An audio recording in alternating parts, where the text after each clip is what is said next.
The woman was old and ragged and gray, and bent with the chill of the winter's day. The street was wet with recent snow, and the woman's feet were aged and slow. She stood at the crossing and waited long, alone, uncared for amid the throng of human beings who passed her by, nor heeded the glance of her anxious eyes.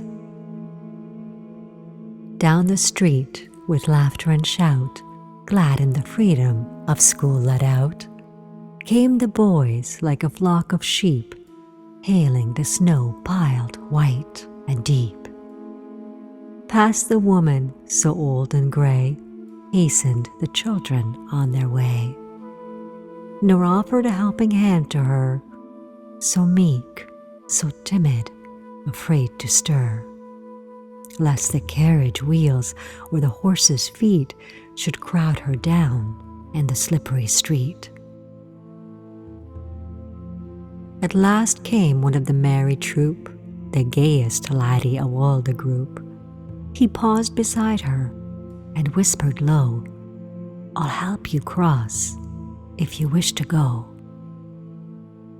Her aged hand on his strong young arm she placed, and so without hurt or harm he guided the trembling feet along, proud that his own were firm and strong.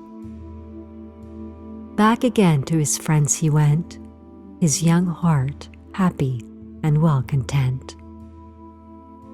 She's somebody's mother, boys, you know, for all she's aged and poor and slow, and I hope some fellow will lend a hand to help my mother, you understand. If ever she's poor and old and gray, when her own dear boy is far away. And somebody's mother bowed low her head in her home that night, and the prayer she said was, "God, be kind to the noble boy, who is somebody's son and pride and joy."